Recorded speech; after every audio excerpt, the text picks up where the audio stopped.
اصلاح کیسے کریں، تو سوچا کہ اس کے اوپر ایک ڈیٹیل ویڈیو بنا دیں کہ جس سے لوگوں تک میسج چلا جائے۔ میں اس دن حضرت واصف علی واصف رحمۃ اللہ علیہ کی آڈیو سن رہا تھا، تو اس میں وہ ارشاد فرماتے ہیں، قرآن کی آیت پڑھی کہ اللہ تعالیٰ قرآن پاک میں ارشاد فرماتا ہے جس کا مفہوم ہے کہ جس سے میں ہدایت دوں اسے کون گمراہ کر سکتا ہے، اور جس سے میں گمراہ کر دوں اسے کون ہدایت دے سکتا ہے۔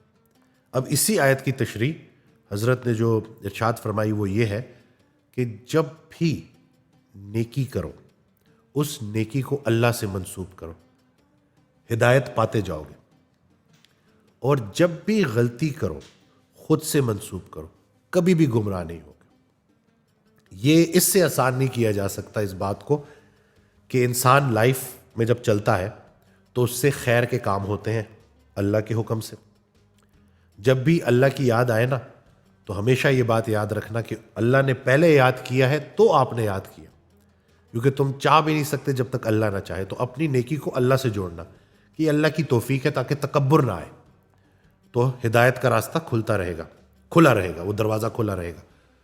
اور جب بھی غلطی کرو اپنی غلطی کو دوسرے سے منسوب نہ کرنا، اس کی وجہ سے دیکھو یہ ہو گیا، سارے جھوٹ بول رہے تھے تو میں نے بھی جھوٹ بول دیا، اب سارے جھوٹ بول رہے ہیں تو آپ نے کیا بولنا ہے؟ سچ بولنا ہے۔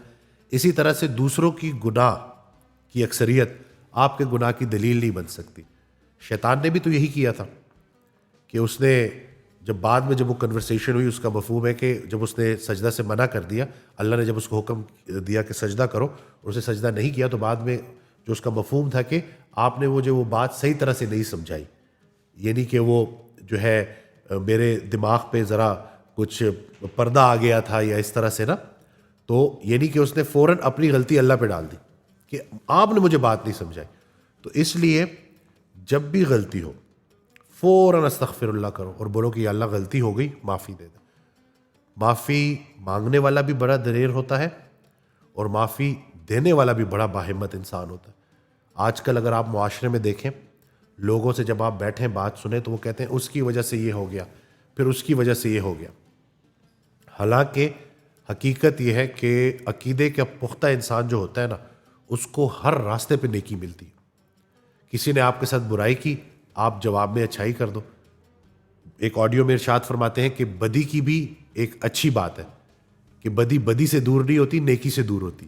تو کسی نے اگر آپ کے ساتھ برا کیا تو آپ کے پاس گولڈن اپرچونٹی ہے اس کے ساتھ اچھائی سے پیش آ کر اس بدی کو دور کرنے کی۔ کیونکہ آپ دیکھیں نا کہ جب لوگ آپ کی طرف پتھر برسا رہے ہو، آپ کو برا بھلا کہہ رہے ہو، اور اگر آپ نے خاموشی رکھی ہوئی ہے اور صبر کر رہے ہیں اور ریئیکٹ نہیں کر رہے، تو آپ ایک بہت سٹرونگ پوزیشن میں آ جاتے ہیں۔ ولنریبل آپ کب ہوتے ہیں؟ کہ جب آپ ریئیکٹ کرتے ہیں اور پھر سارا کا سارا غصہ کر جاتے ہیں اور سارا کا سارا معاملہ خراب ہو جاتا ہے۔ تو اس لیے اصلاح اس میں جو ایک پہلو ہے کہ دیکھ کام کرنے اللہ کے حکم سے کرنے ہیں، اللہ کی توفیق ہے تبھی کر رہے ہیں، اور دوسری طرف جب بھی غلطی ہوگی تو توبہ کا دروازہ کھولا ہے۔ بڑے سے بڑا گناہ بھی اللہ کے فضل سے بڑا نہیں ہے۔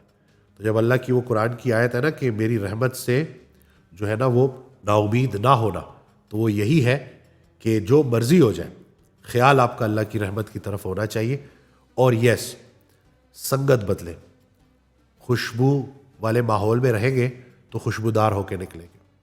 کسی پرفیوم کی شاپ میں جائیں، کچھ نہ بھی خریدیں تو خوشبو لے کے باہر نکلیں گے۔ تو اس لیے اچھے لوگوں میں بیٹھیں، اچھے لوگوں کا ذکر کریں، اچھی ویڈیوز دیکھیں، اچھی بکس پڑھیں، اور جتنا ہو سکتا ہے نا اس کو عمل میں لے کے آئیں تو معاملات چلتے رہیں گے۔